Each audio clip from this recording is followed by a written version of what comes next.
Welcome to What We Watch When We Drink, a Booze Dancing Entertainment Network podcast featuring lively discussions about movies, TV shows, and anything else that we're watching while we drink our favorite boozy beverages.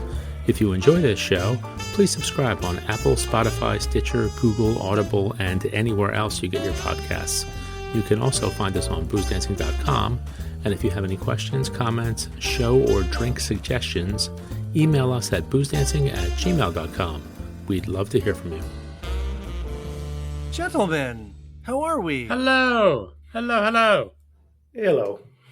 We are back for another live episode of What We Watch When We Drink on a Whisky Wednesday. It's always Whisky Wednesday for us, isn't it? No matter what day of the week. Yes, we all nod yes in approval. Whiskey Day. Whiskey Day. Yes, any day that has a D in it is a whiskey day. How are we, fellas? We doing okay? We're doing all right. Little midweek convo. Yes. The hump day is here. The hump day is gone. And hump day's almost over. We're sliding into the weekend. Yes. Well, we are back for another episode of What We Watch When We Drink. We are live on YouTube, Facebook, Twitter, LinkedIn, and I believe Instagram on the gram. Is this true? Unknown? It might be working. I think it might actually be working. Hey, look at that. So if you are on any of those forums, you can comment to us in the chats, in the little notes, send us little love taps, send us whatever you'd like, and we will happily answer. Cash. PayPal. Come on. PayPal. Crypto. I'll take it. Winning lotto numbers. We'll take them all. Just pop them in the chat and we will get back to you. This is the Booze Dancing Entertainment Network. This is episode 43. And we are the unofficial podcast of prime numbers. I'm not sure if you guys know that out there, but prime numbers 31, 29, 191, 59, 11. They are all our favorites. We love them. And that's why this is episode number 43, because there's nothing more funny than a prime number. Nothing is funny with 14, 6. Boring, not funny. 43, funny. And the thing is, they're divisible. You can share. They are those. Divisible. You can't share a prime number. No, I just want to go on record. I was trying to get the even numbers to sponsor us, and they shut us down. They just weren't interested. That's right. They shut us down. And so screw them. And screw them 17 ways to Sunday. 17 ways. A prime number. 17 ways. 17 is funny. All right, fellas. Right. So we got this idea that we are in the midst of a crime drama bonanza. And I don't mean bonanza like it's a boom. It's a boom. There are so many crime dramas, crime big sells. name, big crime does sell. Big ones out right now. Top crime drama shows on the streaming services. And so we decided to pick two and look at the first two episodes. We are going to be looking at the first episode of each. I'm sorry, the first episode of two different shows. Monsieur, Spade on what show? That's on what service is that one AMC. On? AMC, and Criminal Record, which is on Apple Plus TV. Two very different shows with big name stars, and we're going to take a look at each, and we're going to pair those individually with our own choices of whiskey or spirit that kind of goes with each. Correct? Am I close? Yes, correct. Oh, yes, we are. Okay, and we'll discuss our thinking behind the pairing and all that good stuff. And there's drink. And what? And we'll drink. Oh, of course we'll drink. Will drink. This is what we do. This is what we do on What We Watch When We Drink. Drink. Right. It's a little self-explanatory, but that's okay. It is. It just had to be said. Why don't we, since we're going to reveal our whiskeys as we talk about our shows. Let's start with Monsieur Spade. Monsieur Spade. The whole of France. All of France. And we guarantee, we have a promise to our large audience that you will hear a fair amount of French accents going on tonight. Bad and good. See, there we go. Uh-huh. It's already Really, starting. really just bad. Just Just Oui, bad. oui, oui. You will hear jokes du jour for sure. And French toast. Not très bien. Très Not mal. très mal. we. Oui. mal. Oui. Okay, let us start with this Clive Owen show. And why don't you give us the summary, and then we'll start. Maybe then we'll talk about whiskey, and then we'll get into the show. Sure. Okay, so Monsieur Spade, the first episode aired on the 14th of January, which was just 2 weeks ago. 2 weeks ago. We can't talk about the budget because they don't usually tell you that. There is no box office. And let's see, IMDb score 7.2 out of 10, based on the first couple episodes. 75% on Rotten Tomatoes. The plot summary: Monsieur Spade centers around the infamous protagonist of American writer Dashiell Hammett's 1930 classic novel, The Maltese Falcon. The year is 1963, and the legendary Detective Spade is enjoying his retirement in the south of France. By contrast to his days as a private eye in San Francisco, Spade's life in Bouzoul is peaceful and quiet. But the rumored return of his old adversary will change everything. 6 beloved nuns have been brutally murdered at the local convent.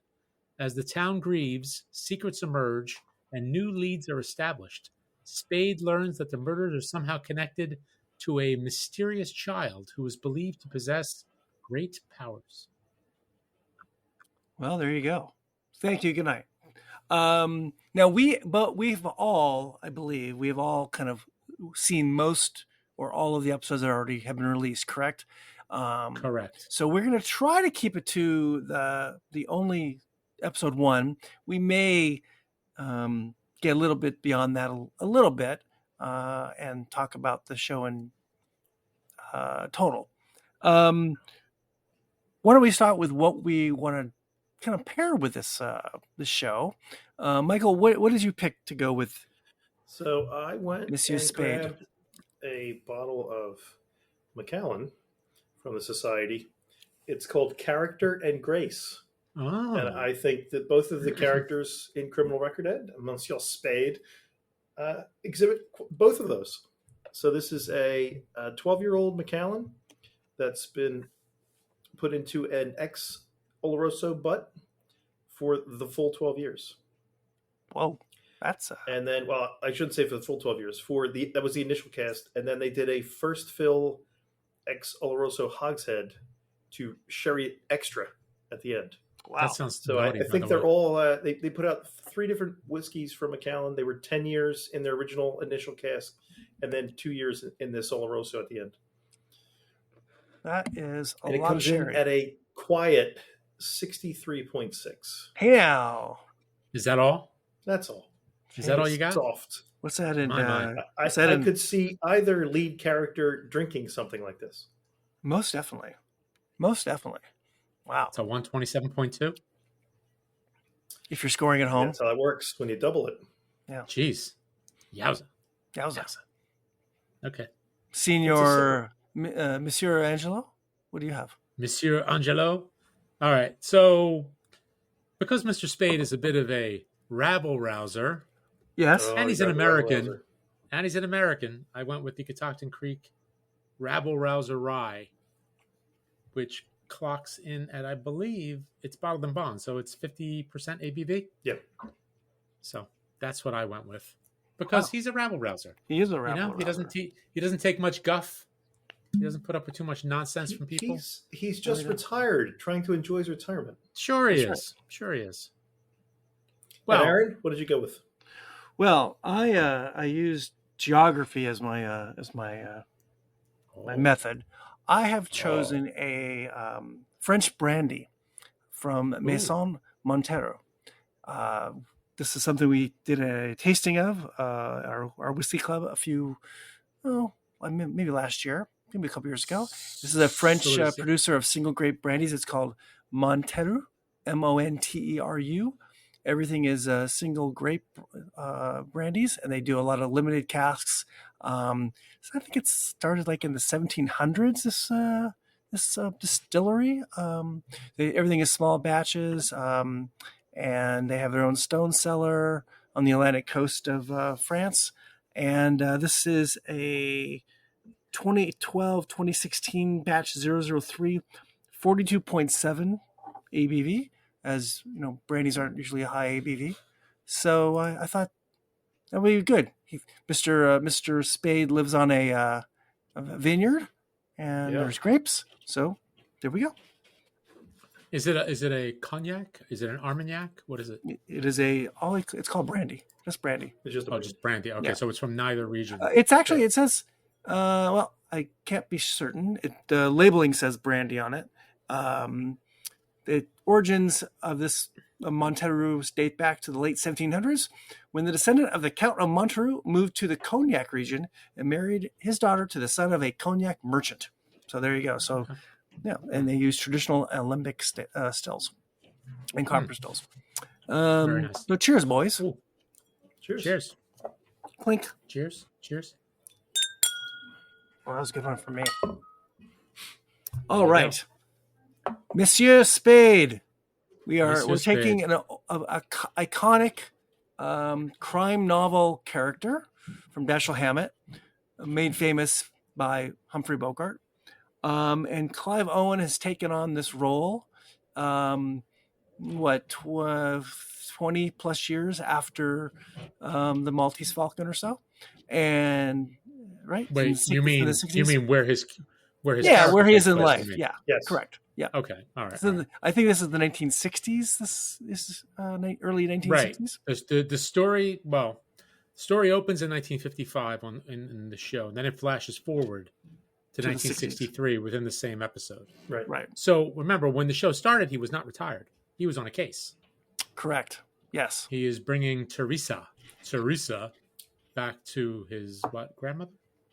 Her grandmother? Yeah. Her father. Back to the father. Right, but he stops at the grandmother's house. Yeah. Yes. Right. Looking for the father. Right. I assume this is all filmed in France, by the way. It's really beautiful. Yes, it is. It doesn't say where, but maybe there is a town called Bazul, whatever Bazul is. So it's a small town. We don't know where exactly in France, and it's a village more or less. And he lives on the outskirts of it. And as you said, in the beginning he's in the 50s. He's still working as a private eye, and then later on he's sort of retired. And we get to know a little bit about him in the first episode. He's gruff. Doesn't say a lot of times to people. Clive Owen is very good at this kind of character, I think. He's got that face that says more than it needs to. His face says the things more than the mouth. The words come out of his mouth. Correct. Easy for you to say. Correct. Yes. Correct. He is. Well, we could talk about Clive Owen for quite a while. I'm a fan. I know you guys are too. Same. Yeah. He is just a really great actor of characters. I don't want to say character actor. He's an actor of characters, and he's very good. I really liked him in Inside Man. Yeah. And yeah. I think this is that same type of character. Says less is more. Yes. Has a job to do. Wants to get the job done. He's just and he has that face that's kind of like world weary. Yeah. Right. Yes. Where it's like, all right, this guy, you shouldn't mess with him. He's seen some stuff. Yeah. He doesn't have one of those faces with a lot of lines in them, right? Doesn't look like that road weary, but he has a road weary face. Yeah. He's seen some things. He's experienced some things. He was just in a show on, I thought it was AMC, but it wasn't. It was on. He's in A Murder at the End of the World, right? Is that what it's called? I thought it was an even longer title, but I think you're right. I think it was an FX show. Oh, it might be FX, and he plays like an Elon Musk character, and it was a number of it. I want to say like 8 or 10 episodes, and he's demonstrative. He's quiet. He's not funny at all. He's very, very serious, but the character's in his face, just like this. Just like this. Yep. Yeah. I agree. Um, so if looking at this episode by itself, I walked away thinking, I want more. I hope this gets better. Yep. It's building to something. This is just the ground floor here. But it's Clive Owen, so I have to stick around with it. So I wasn't completely head over heels after the first episode, but I liked it because of him, and Right. some of the and some of the other characters too. Most definitely Well, the gendarme. Yes, I like a lot of the characters. What I like is they just give you little snippets of everybody. They Yeah. don't tell you everything. They leave you a little bit, kind of like, what's up with this guy? Like the gendarme. Yeah. What's he, right? You don't know where he stands. Is he a good guy? Is he a bad guy? Is he on the take? Is he a crooked cop? You just don't know. You learn more as the series goes on, but you're just wondering what is going on with this guy. And then, of course, there is the guy he's looking for, the Philippe Saint Andre, who we know nothing about, really. Yeah. We haven't seen him yet. Except we know he's a bad, bad man. Yeah. Yes. I think this kind of show, for me, it's hard not to turn away from it because of the sets and the beauty of the landscape. It's really pretty. We see a lot of movies about, or shows about, like World War II, 1940s. This is after the war. This is, things have changed a lot already in Europe. And here's a guy trying to be not an American. He's an American in Paris, but an American in France. And he's trying to move on with his life. And this environment is perfect for that, we think. It's a whole new. It's not Iowa anymore. He's not wherever he's from. Do we know where? San Francisco. San Francisco. Oh, that's right, from the Bay Area. It's not California. This is a completely different thing. Well, maybe in some ways it is California. It's to get away, as many people went to California to do. Well, here's the thing, though. You had said, he's trying to get away, but again, in the beginning of the show, he's in the middle of doing this thing. Yeah. Where he went to? Where'd he go? He went to Turkey or Istanbul. And that's where he did. Is that where he got the girl? He got the girl in Istanbul. I think it was Istanbul. And he was bringing her back to France, and all this stuff. So he's still working, and I think his goal was to get back to the United States. Yeah. But circumstances change. Yeah. And his situation changes. He meets the dish. He meets the dish, and he falls in love, and he stays. And she is who's the actress? It's Chiara Mastroianni. Sure. So she is the daughter of Catherine Deneuve and Marcello Mastroianni. Those are horrible genes. Nepo baby. Total Nepo baby. It's the only reason she got the role. Nepo baby. That's right. I like her. She's good. It's funny because I was listening to something. They're like, she sounds like her mom, but I think she looks a lot like her dad. But obviously, thankfully, there's enough of her mom to make her look attractive. There's enough of her mom there. There's plenty of her mom, but she still has. She looks a lot like her father. Oh, she does. I liked the initial interplay when she questions him for not knowing any French. Yeah. And then by the flash forward, he's fluent. Yeah. Yeah. I thought it was funny where he was like, I never had a reason to learn. And then you find out, oh, you married her. I guess you had a reason to learn. Yeah. Yes.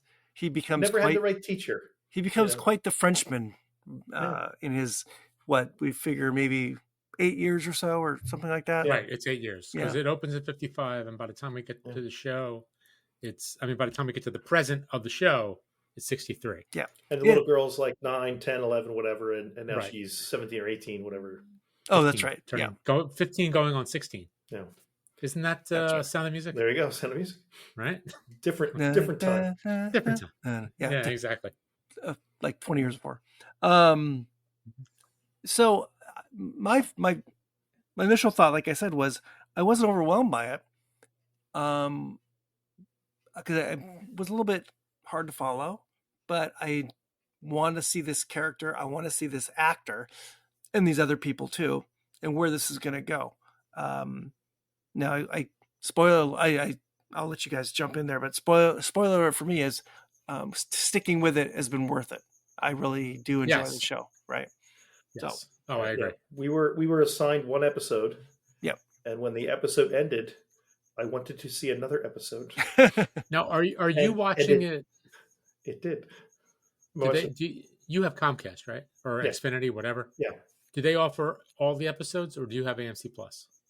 It off whatever's dropped. I could watch everything all one after the other, and I did. I just watched them. Oh, one okay. after the other. Because Xfinity, I'm sorry, with Verizon, they only gave me the first two if I want to watch them on demand.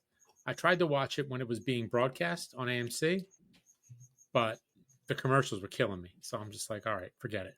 I'll subscribe to AMC Plus for a month, and then once this show's over, I'll probably wind up dropping it, unless something else comes on that I really want to watch. But it was certainly worth, like you said, a little slow maybe to start. Yeah. But enough of an interest to be like, all right, let me watch the next one. Let me watch the next one. But I think the pacing goes with the locale, though. it does. And, You know, and I think the tone of the Right. character, I think that's the way it goes. Right. And plus, it's the '60s, so things were a little bit slower back in the '60s. Well, it's France. It's rural France in the 60s. Right. Everything's slower. We're not in Paris, It's right? We're not in a Right. big city. We are a long way. I can't remember. Is this the episode? Does his car window get broken in this window? In this No, episode? that's the No. next one. But That's the next nothing is close by, right? They're out in the middle of nowhere, and Right. it's a little difficult to tell how big this town is, Bazul. They do have a chief of police, but his staff looks like his brother. It's him. It's two Yeah. guys. So they can't be Right. can't be too big. His idiot brother. His idiot brother. Yes. Yeah. Monsieur Spade, what did I tell you about calling my brother an idiot? The two brothers in charge of the local law are both comedic fodder and just a nice balance to the seriousness of everything else that's going on in the show. Right. Right. Yeah, I think you need a little bit of humor here. So the things we know. So it opens in 55. He's trying to deliver the girl to her dad or grandmother, whatever the situation may be. And then he meets Gabrielle, falls in love. They marry.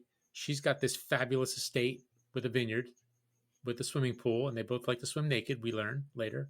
Or maybe we learn that episode. Then we flash forward to 63.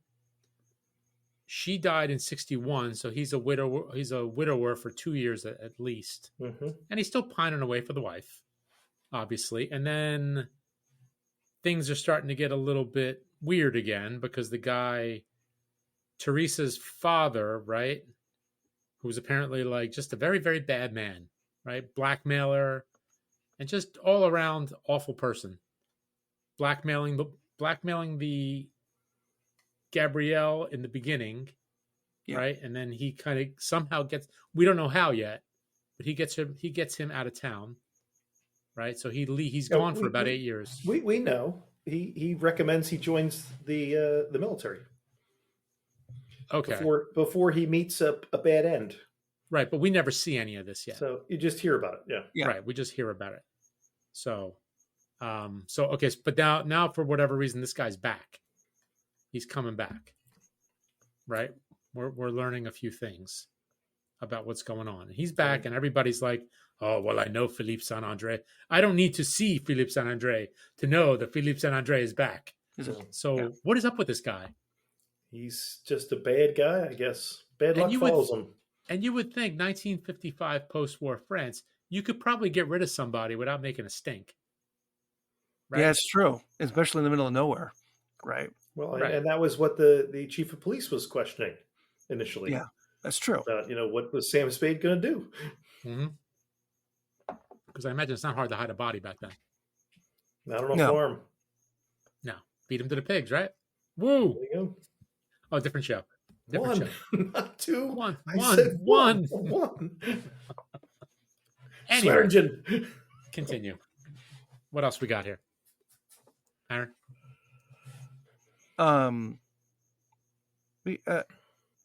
Again, it seems like the story's it's interesting that the way it's told in the back of it was a little confusing to me at first. It going is, back and because forth, they don't give you a whole. There's no big transitions. Yeah. There's no big transitions, and there are some graphics that tells you the year. I think it's about all you Yeah, see. but like when he's thinking back on like his wife, you don't really. It takes you a second to figure out. It's like, wait, what's going on? Yeah, here? and he's not significantly different looking, No. right? In those 8 years, Right. he's not like a gray-haired man in the end, and he's kind of looks the same. I wish that was a little bit more clear. The backwards and forwards thing. But again, there's enough there.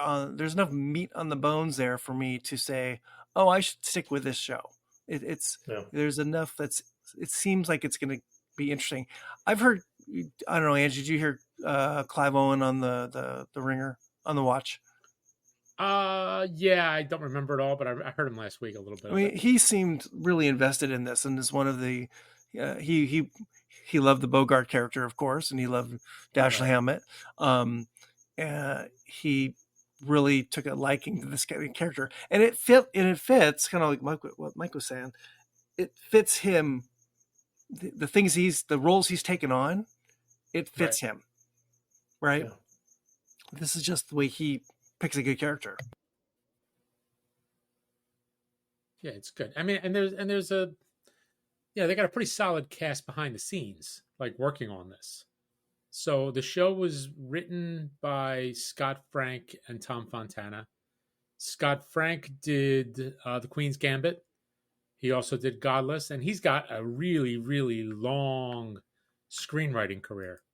So this guy's no slouch. And a couple of things, like when I was looking at his list, I'm like, oh yeah, that's right, that's his. And He's got Clive Owen says, serious stuff. Clive Owen said in that podcast, the Godless show was like a turning point for him. He needed to work with this guy. Yeah. Because Godless was great. It was I don't know great. if you both saw it or not. I saw it. It was really good. Yeah.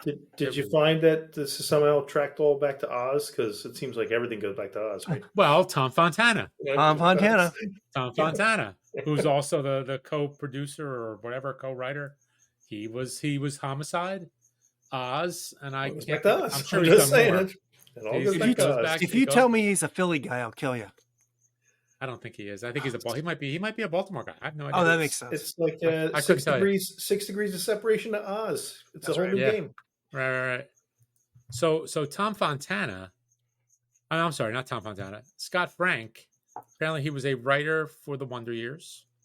Oh wow. He wrote Dead Again, which is a Kenneth Branagh movie. Yeah. That he did with Emma Thompson back in like the 80s.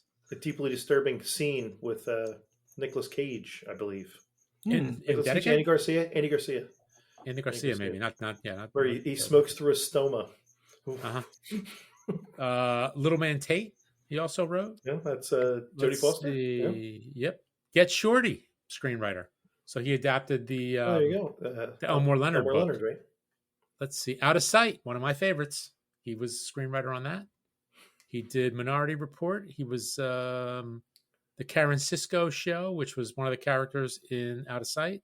Carla Cugino. What else did he wrote the screenplay for the Wolverine, Logan, and then, of course, there's Godless, Queen's Gambit, and this. So he's got quite the pedigree. The guy's no slouch.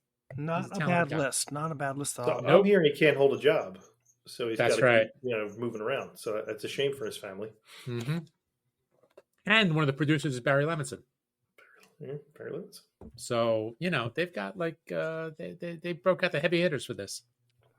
Yeah, they've definitely. This is not a small production, especially and being in France. Do we know how many episodes it's going to be? It's going to be 6.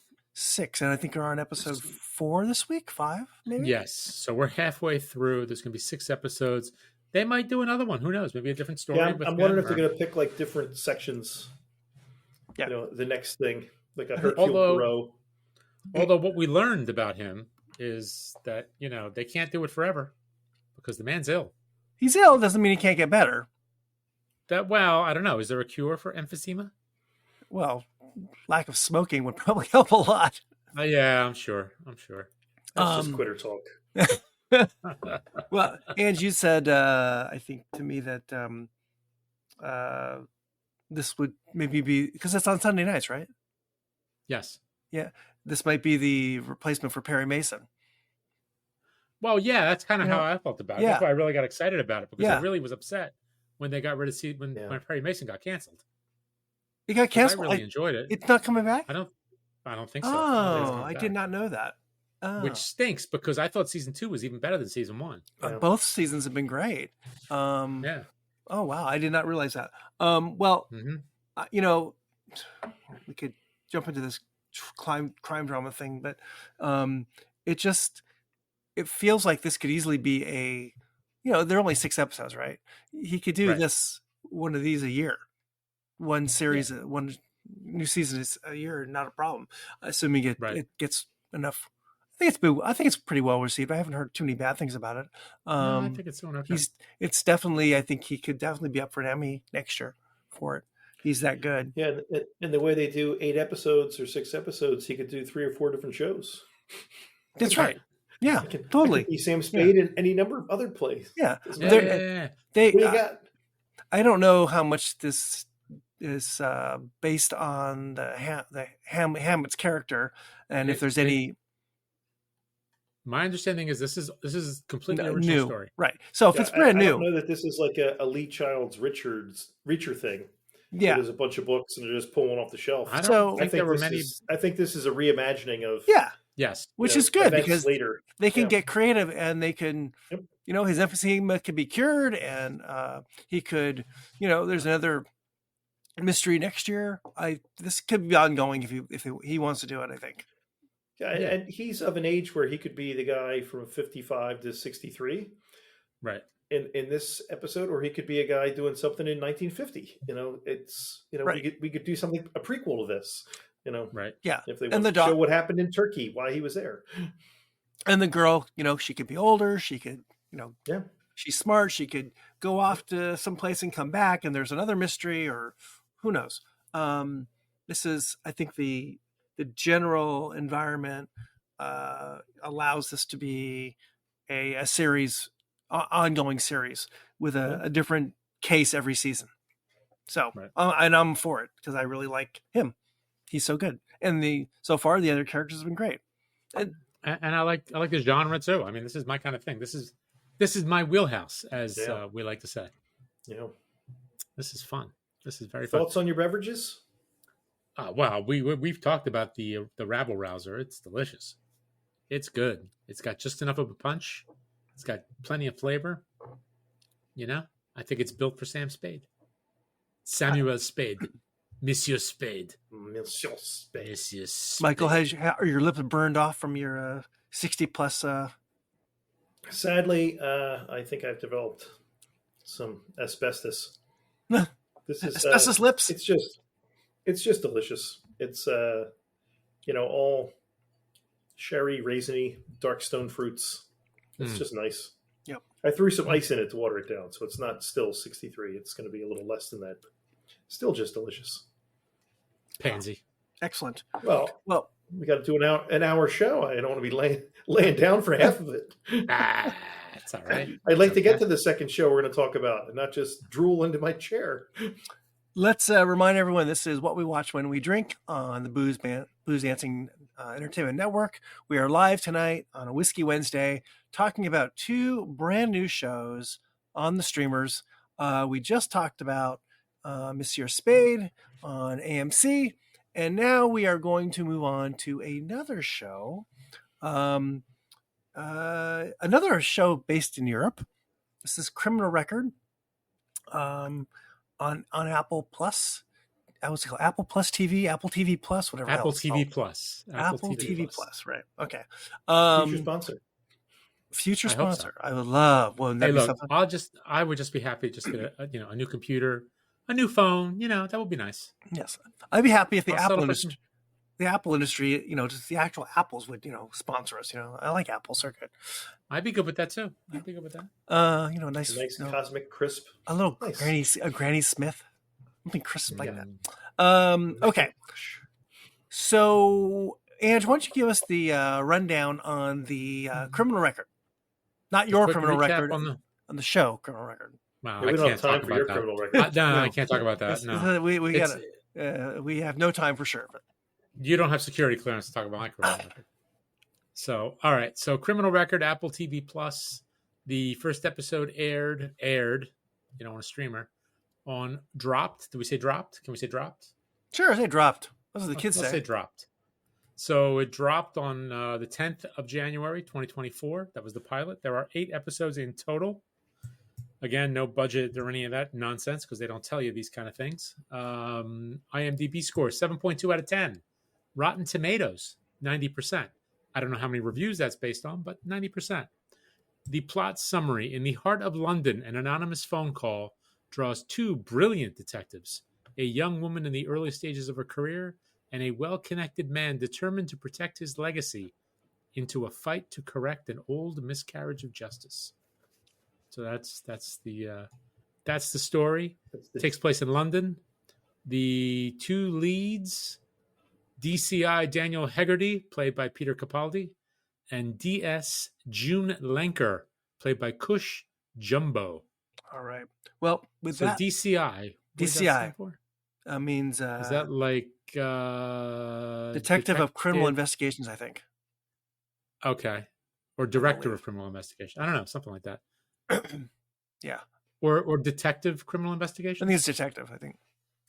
Because then DS would be Detective Sergeant, maybe? I don't know that. Is that what? What does I don't know. DS stand for? They like to throw things around. So Oh, those Brits. They're Anyway. crazy. Well, Yeah. before we get into the meat and bones of the show, why don't we pour another paired spirit? Okay. Mike, what you got? What's your paired spirit with this? I'm still working on the same Oh, you're still one. working? Oh, there you go. Okay. Same one. Ange, do you got another I'm going one? with my armchair character in Grace. It's delicious. There you go. That's right. You paired the same show for both, right? Yes. The same whiskey for Good both? for you. All right. Yes. Well, so my logic. First of all, Peter Capaldi. He's a Scot. He is. I believe he's a Glaswegian. Is he not a Glaswegian? We shouldn't be talking to him then because he's a bad guy. He's a bad That's guy. right. Well, we And know. Is he like they're like the Napolitans of They Scotland? are. They are the the Napolitans of Scotland. Glaswegians. That's right. You know, And, in his misspent youth, he was a very good friend of Craig Ferguson. Oh, that makes sense. And they actually had like a little musical group and a comedy group, and they cut their teeth together. It's kind of funny. Interesting. So yeah, so Peter Capaldi, I believe he's a Glaswegian, and he has quite the Scottish accent. He does. So I assume he drinks scotch. And he's a little not rough around the edges, but there's a bit of an edge to him. So I went with the Ardbeg Ugadal. Ooh, Oof. There's Because a little in more addition- than a little bit of an edge. that's a bit of an Because edge. speaking I. Wait. And speaking of outrageous accents, I also picked the Ardbeg because who else has a ridiculous Scottish accent? Dr. Bill Lumpson. Oh, this is true. So I figure, they can go together. That's a good one. And you? Aaron, what'd you go with? Well, What'd you get? I was trying to look mine up as well as tell you what this is. So I went with, again, because it's Mr. Capaldi is Scottish, single malt of Scotland, a single cask of Ardmore, 10-year-old. It is 59.5, 2009. I don't remember. Did you say where Ardmore or Ardmore? I believe it's AIRD. I don't know if it's Aird or Ard. I'm not sure how it's pronounced. And then MHOR. I don't know this one. Yeah. Bottled by Elixir, of course. 57. This is 59.5 ABV. So not a little girl here. It's a big boy, big lady. So cheers, effects. What does the Ugadal come in at? That's what I'm looking up. 60 something, right? I think so. No, I don't think it's that high. I don't think it's that high. I think it's You're 5. thinking the Corey Brecken. Oh, that one. Ooh. You're thinking of Corey Brecken. That one has a Sucked you into the vortex. That one's got a little bit more. No, the whirlpool. The whirlpool. It's the whirlpool. No. Speaking of that, what the hell does Through that the whirlpool into the vortex. 54.2. You're into another dimension. 54.2. Another dimension. Boy, nothing to sneeze at there either. Nope. 54.2. Cheers, fellas. Cheers. Ooh, this smells great. So I am a Doctor Who fan. More Tom Baker than anybody else. That's the period of time I grew up with. And I was intrigued to see Peter Capaldi because he played the 12th Doctor. That's right. Along with a bunch of other roles that he's played. And I was really a little surprised at how, I don't know, almost official he could be in this. That he was dismissive and curt and, he's the guy. He's the big cheese. He's the big cheese and he's not a nice guy. And it doesn't appear that he's a nice guy. Correct. Yeah. And I was a little surprised he could play that with such aplomb. Maybe it has to do with his age, that he fits the right age of an old salty guy. But he was really good in the role. And I really like the woman who plays his foil in this. June Linker. Yeah. Hush Jumbo? DS. June Linker. June Linker. And, DS Linker. Hush Jumbo. I've never I haven't seen her in anything. No. Maybe I haven't. I just didn't know. No. But she holds her own. She's really good. It's really good to see the two of them together. Yep. This is, I think, in a lot of ways, a kind of a classic British crime drama, and there's something going on with the cops. There's usually either a cop who's got some significant issue that they've been dealing with for a long time, like they witnessed their mom being murdered when they were 12, or they accidentally killed their father or something, or they are on the wrong side of the law as they've gotten older, which is Mr. Haggerty's issue. And here is an interesting pairing. Oh, and there's some crime that has to be solved that somehow links in, at least maybe on a psychological level, to what the trauma is of the cop. Yeah. They're solving this crime, but they're also trying to solve themselves. And this is a very common thing with a storyline in British drama. Heinous crime, screwed up cop, figure out the crime, figure out themselves. Boom. Yeah. All right. So in this case, we know that there's something up with Mr. Haggerty, with Mr. Capaldi's character, and we have Miss Linker, who is trying to do the right thing and trying to solve an old case, and somehow it's connected to Capaldi. We don't know how.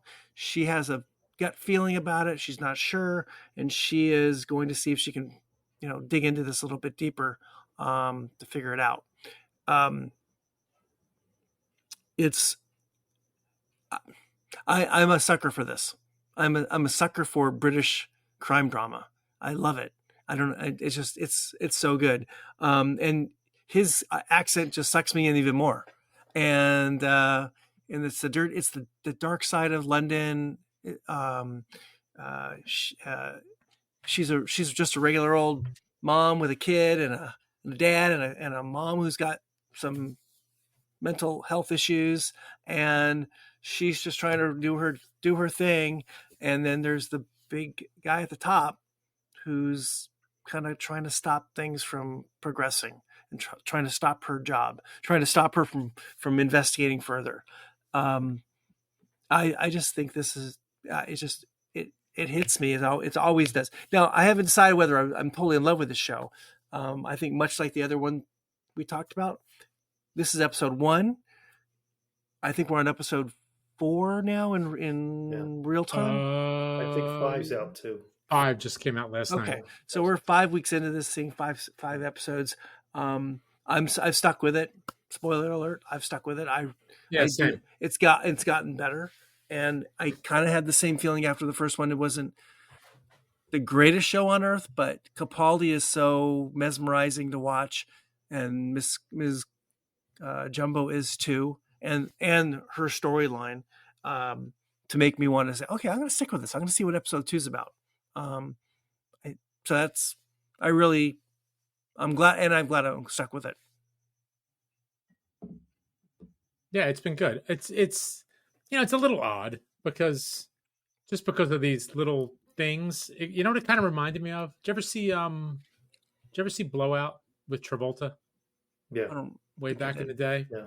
Brian He De plays Palma. he's like an audio technician for movies, and he's out in like Fairmount Park in Philadelphia, and he's recording like nature sounds, and he hears some sound in the background, and he starts to like obsess over it. Like he swears he heard like a gunshot. Yeah.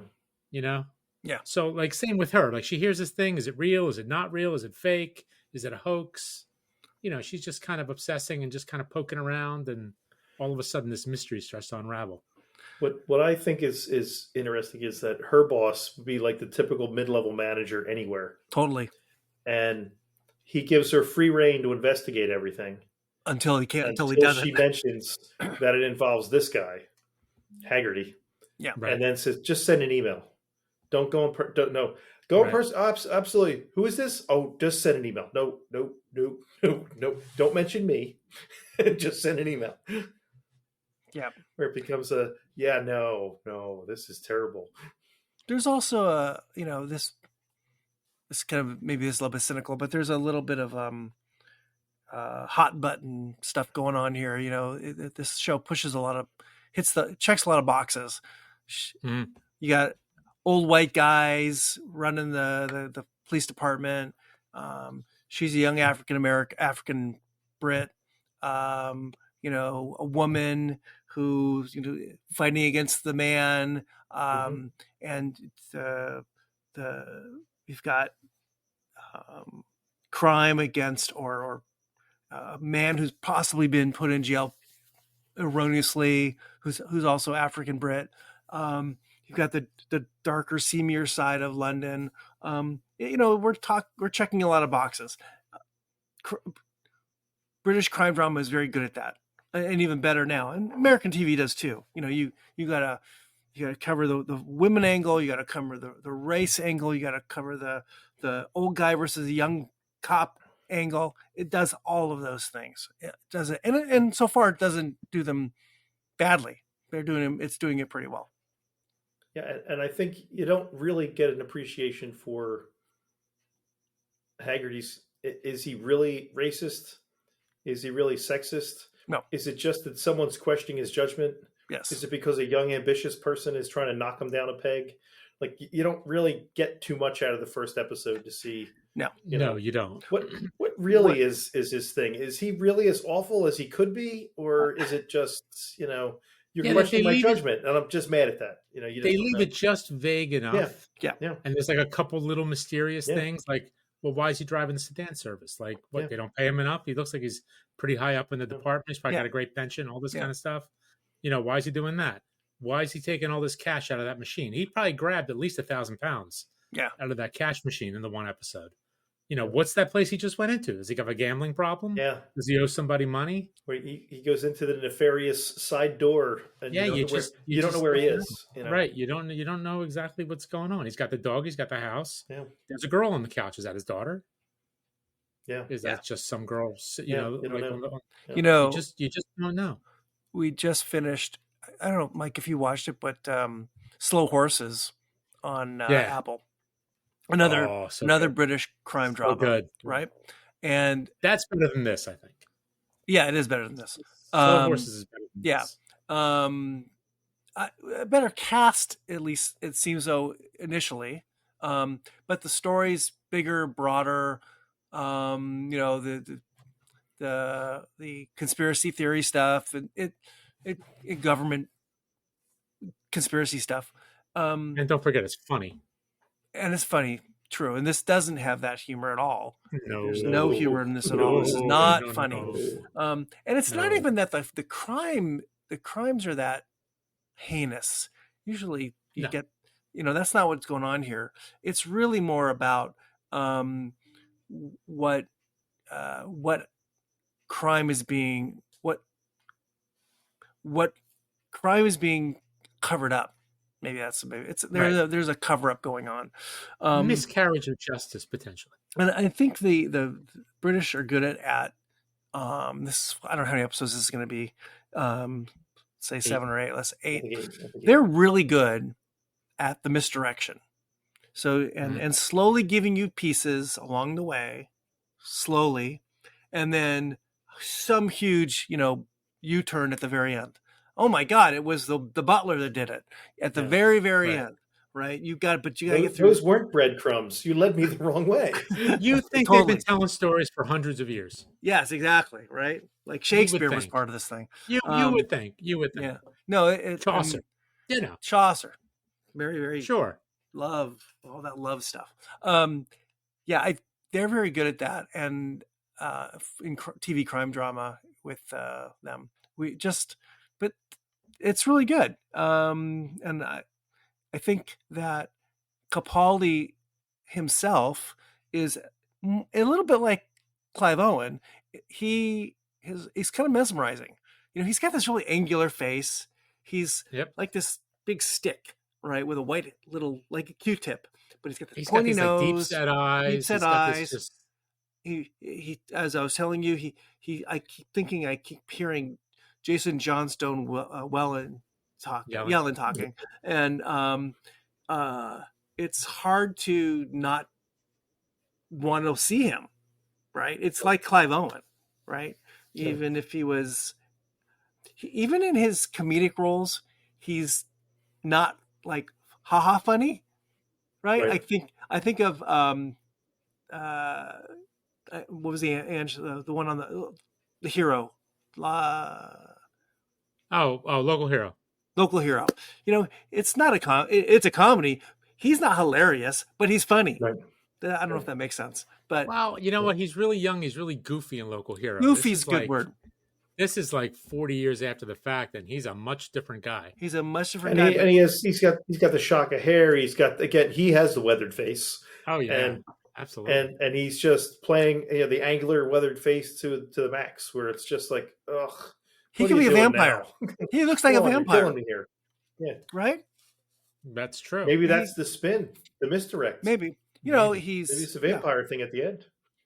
Ooh. See, I question if he's the bad guy in this though. Well, or is he just covering up for his friends? Because remember, like, where he's questioning when he goes to visit his friend in the wheelchair? Yeah. And he just kind of asks him, like, look, is there something I need to know? Yeah. So you know what I mean? Yeah, I think that, and he may not be the bad guy in this. That's exactly what we're talking about with this way of the TV. They're very good at that. Well, they drag you along well. They possibly identified guy. He's confessed to the crime, and he's made no effort to get himself out. Right. It's other people trying to get him out. Yeah. Yeah. So you also don't know, like, all right, maybe this guy's not guilty of something of that, but he's guilty of something else, and he knows it, and he's going to spend his. I'll admit to this crime because the other one I don't want to admit to. Yeah. You just don't know what the misdirects are in this. Whether the three older cops are all bad guys, whether this guy's completely innocent, you don't know what's going on. And our DS June Linker, she is fighting the good fight. She is breaking rules. I don't want to jump too far ahead, but she's fighting against all these upper management white guys, and who are telling her to walk away from whatever she thinks she knows, and she can't say no, and she can't do it, and we find. I don't remember if it's in the first episode or not, but her family gets involved with this in this story. She's got husband. Is her husband a doctor? I don't remember if that. He's like a psychiatrist. Psychiatrist. Yeah. Oh, a psychiatrist. And she's got a young son and her mom who's got some dementia issues. they ultimately in later episodes they are kind of come into the story too, and on a deeper level. So she's dealing with home problems, she's dealing with work issues, and she's not the low person on the totem pole, but she's not way up. And now she's got this senior detective officer, Haggerty, who is trying to hold her back, and we don't know what his motive is, but he won't. So here's the question: if they wouldn't have made a stink when she started poking around and coming up with her little theories, you think she would have let it go? If they, like if they didn't keep trying to like derail her, like just send them an email. Yeah, you know what I mean. They just kind of like, if they didn't start poking around to what her searches were and just giving her a hard time, saying she was randomly picked for for whatever, to make sure she's internal affairs. Internal affairs thing. Maybe if they didn't poke the bear, she would have let it go. I just think it's amazing that the three old guys have done whatever they've done, and in a series of keystrokes, she figures out who exactly the wrongly accused person was. Where technology now, you can't hide anything from anybody, because in a couple of keystrokes, I got it all figured out. Yeah. At least what I think I got figured out. Right. Yeah. Where the old guys are like, keystrokes. What is that about? Yeah. He still has the lady sitting outside getting him a cup of tea. He doesn't have the keystrokes. Well, and that's, I think, part of the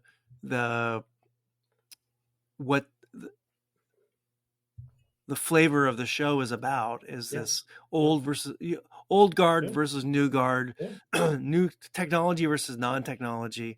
And how is she going to fight the power to solve a crime, an injustice, as you said, injustice. Should I cue Public Enemy?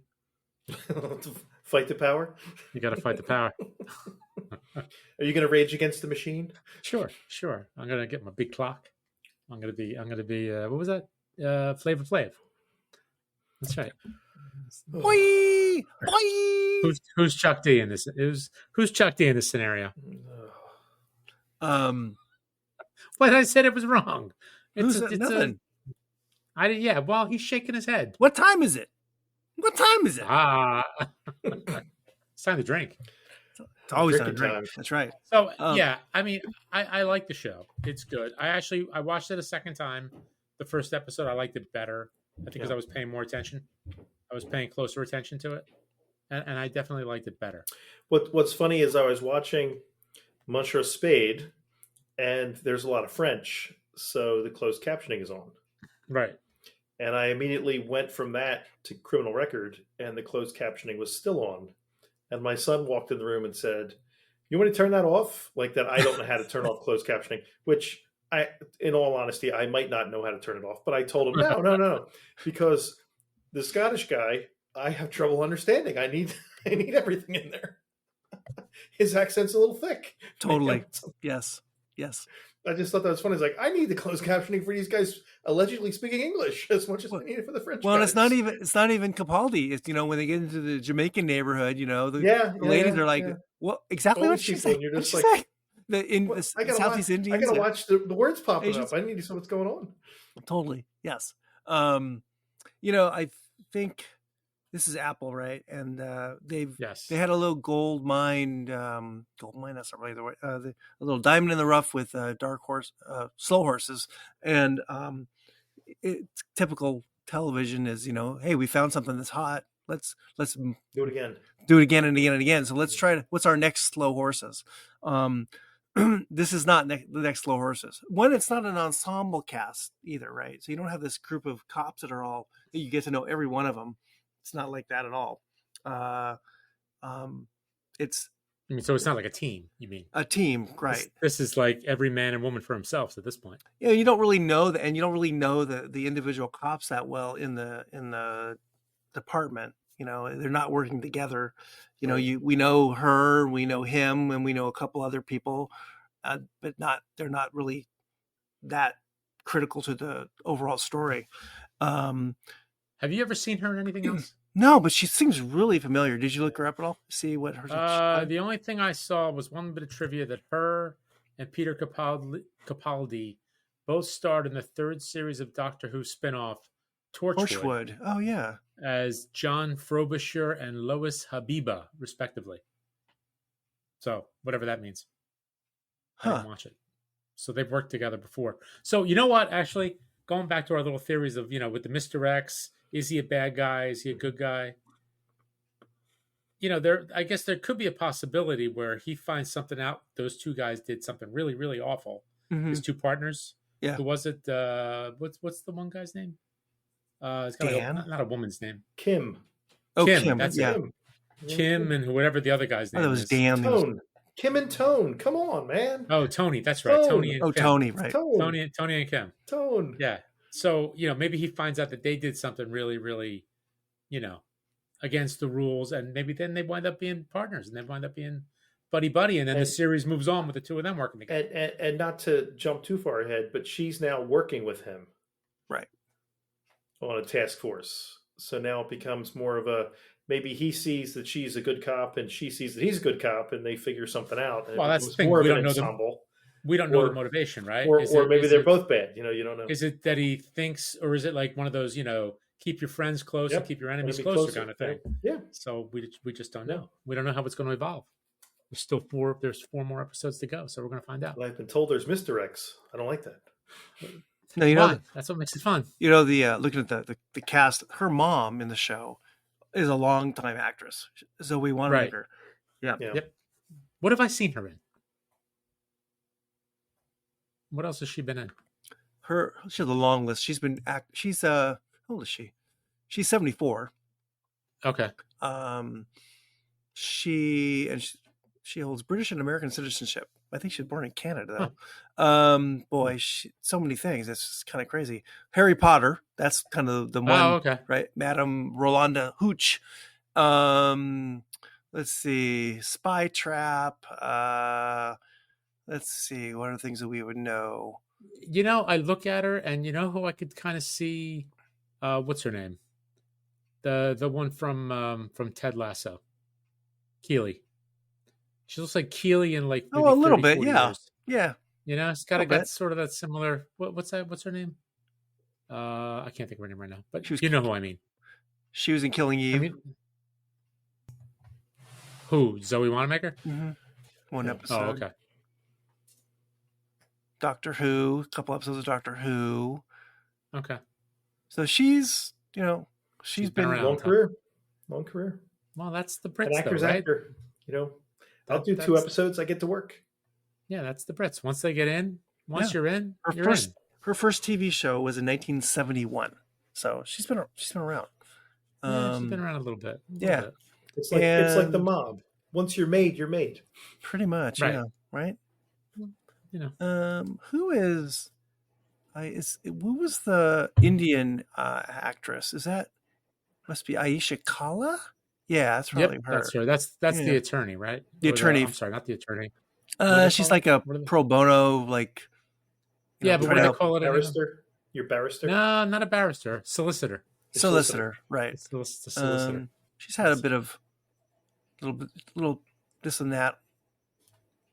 Master of None. I think it's well casted. Yes, it is. I'm just not sure where it's headed. Yeah, we're going to see a little bit more going on. And the nice thing is it's only 8 episodes, so they don't really beat about the bush too much. Yeah. So part of me, without knowing and kind of like guessing here, so you want this to be probably an ongoing show, right? So Capaldi can't be a total bad guy, because if he was a bad guy and she figures it all out and he's busted, he's out. He's done, right? He's going to go to jail, maybe. But so maybe you're right. Maybe he's not the bad guy we think he is, and in the end, he's a good guy, and maybe this can come back. Yeah. And just a guy, and then the two of them are teamed up somehow in a future season if it goes farther. Or maybe she becomes DCI Linker instead of DS Linker. Ooh. And Yes, maybe that's where it goes. Yes. Maybe. Well, we're going to find out. So 2 new shows. So maybe we can maybe get close to ending this, but it really is funny how there are so many of these things out at the moment. there are.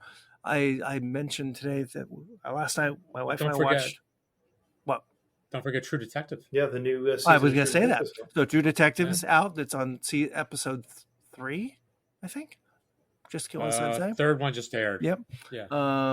My wife and I are watching this show with Mandy Patinkin, Death and something, I don't know what it's called. On okay, the one on Hulu. On Hulu. Yeah. Yeah. I want to see that too. It's I'd watch him do anything. I really like Mandy Patinkin. You know, it's maybe not great, but it's fun. It's totally opposite of all these other things. True Detective, not fun. These two shows, not fun. That's a fun show. Come on. What? You mean fun as in funny? Fun isn't funny, yeah. And these shows are dark. They're dark. They're not fun. And True Detective, they're really good shows. How about serious? They're dark. How about very serious? Serious. Yeah. So the Patinkin show is fun and funny and not dark. It's a little bit of it does involve a murder, though, doesn't it? It does. Oddly enough, it does. We were just laughing on a ship, laughing. On a cruise ship. So, but it's weird that there's just all of these ones that are with big stars. It's like, what sells? Let's get a crime drama, and we'll get some big name to be the lead cop. That was it was all westerns. It was all sitcoms. Yeah. It was all crime shows. Yes. It was all sitcoms. Yeah. Now it's all crime shows again. Well, I think there was an LA Times story about how it's audiences love. Look at what CSIs and what's the other one that's been on forever? Law and Order. NCIS. NCIS, right? They're all crime dramas, and they're on forever. We love these. Yeah, if you had Bonanza was on 12 years, Gunsmoke was on about 20, 25 or something. And they were the two big shows. Yeah, and now Law and Order SVU is surpassed that, I guess. Yeah, and NCIS is their 22nd season or something. And plus all the spinoffs, it's just it's nuts. It's just crazy that they have all these. Like, sure, we'll keep doing this. I'm happy. I can make a nice, comfortable living. That thing with Blue Bloods with Tom Selleck. Yeah. I think it's just going off the air. They're just editing it now. Yeah. It's 10th or 12th or 14th year. Yeah. Oh my God. Yeah. And these are network shows. So I mean, this is you've got a very specific market for this, right? These are non-cable people, non-streamers. We like our 8:00 show or 9:00 show on Tuesday night on CBS. It used to be we got to get to 100 shows for syndication. Yep. And now it's this is our 600th episode. Like, that's insane. Yes, that's insane. It's crazy. It's funny you said that about the Mark Harmon's on NCIS and he gets off the show and people were like, "Why are you leaving the show?" Because you've been doing it for so long. And he's like, "I'm 72 years old. I'd like to not be here every day." You mentioned Gunsmoke. Without looking, I'm guessing Gunsmoke probably did 30, 40 episodes a season. Yeah, I'm guessing, right? Probably, yeah. But for 20 years. Yeah. I mean, poor James Arness. Man, the poor guy must have been beaten up. And now it's I don't know how many episodes in a network show anymore. If you're lucky, 22. If you're lucky, 22. Who knows? For a whole lot more money. Who knows? Yeah. A whole lot more money. Yeah. Yep. All right, fellas. We have done crime drama a bit. The new crime dramas that are hitting the streamers are on our ticket. Yep. We had some whiskey, we had some crime, and we had some drama. All the big tickets. We checked all the boxes, right? Exactly. This is check. Episode 43. What we watch when we drink. This will be a podcast coming up in a few weeks, and you can download it when it's available. And we will be back in a couple weeks with another bright, hot, cool episode, right? Exactly. Oh, good. Correct. Just making sure. Absolutely. Didn't know. Absolutely. All right. Absolutely. Cheers, gents. All right, fellows. Cheers. All right. Shall Good I night. roll Play us out. Play us out. All right. We'll do that. Cheers, boys. Cheers. If you enjoy this show, please subscribe on Apple, Spotify, Stitcher, Google, Audible, and anywhere else you get your podcasts. You can also find us on boozdancing.com And if you have any questions, comments, show or drink suggestions, email us at boozdancing@gmail.com. We'd love to hear from you.